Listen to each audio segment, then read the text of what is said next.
The sun shone brightly over the meadow as Class 1 of Sunny Meadows Woodland School set off for their first trip to the Shadow Woods. Everyone was excited to be going on the adventure that they had been talking about for weeks. Their teacher, Miss Squirrel, had promised a trip to remember, and the whole class now skipped excitedly through the meadow. Well, nearly all of the class, alone at the back of the group, waddled Hank. Hank was a hedgehog who found it difficult to make friends. He always felt like the outsider. The others in the class, especially Matilda Mouse, kept away from Hank because they thought him odd. Yes, Hank was not really looking forward to the day. The journey to the Shadow Woods was longer than expected because Mr. Mole's tunnel train was broken. Indeed, Mr. Mole was there, waving them off before he got back to work. This just made Miss Squirrel happier, though, as she could talk to the children about all the wonderful flowers that filled Sunny Meadow. There was color everywhere. It looked as if a rainbow had crashed into the field.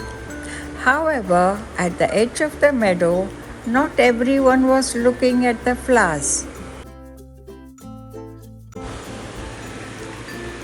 Soon, though, the shadow woods were upon them, and something that looked small far away suddenly grew very large before them. Each member of the class gave a slow gulp. Matilda Mouse, Rachel Rabbit, Wendy Weasel, and Ralph Raccoon. The biggest gulp came from Hank. He was nervous enough before they got to the woods and didn't have a friend to hold on to. Matilda pretended to be brave, however, and ran on ahead, compelling her friends to join her. Miss Squirrel was not happy about that, and so she shouted for Matilda to come back. Then off she chased after her. Soon the whole class followed, and before they knew it, they were right in the middle of the woods. Now, instead of bright sunshine, only shadows scattered before them. The class stopped, their little mouths open in awe and wonder. Miss Squirrel was still chasing Matilda, though, and did not notice that she had left the little ones behind. Rachel Rabbit, Wendy Weasel, and Ralph Raccoon all held pause as they looked around them. 3 very small friends and Hank.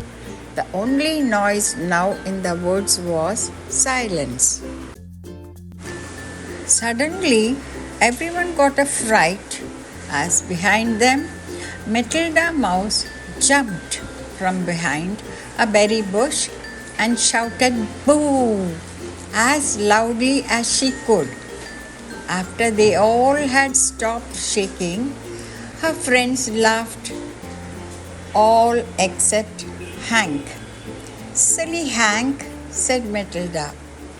"You are just no fun." However, before Hank could reply, another noise made everyone turn around. This time, though, there was no boo of surprise and no laughter afterwards, because there before the class was a very large and very hungry snake, his magical eyes twinkling with delight as his tongue spiked forward. Lunch time," said the snake. It was at this point that the class realized that Miss Squirrel had not returned from chasing Matilda. The class was alone. Squeaks of fright squeaked out of the little animals' mouths. Matilda and her friends all hugged each other, fearing that this was the end.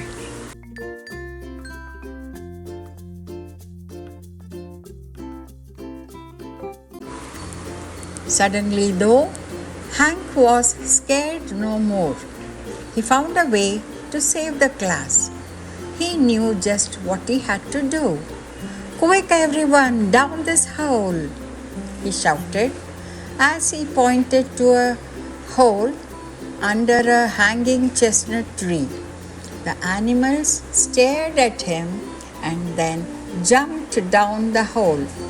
Hank followed, only to be stopped by Matilda, who looked very angry.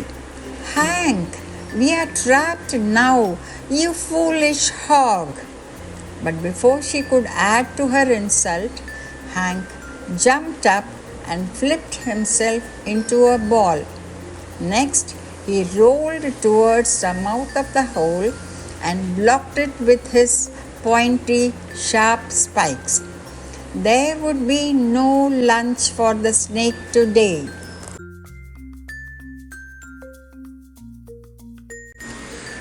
Later back at school, Miss Squirrel was telling the head teacher, Mr. Owl, about what had happened and how the snake had fled Hank's pointy spikes.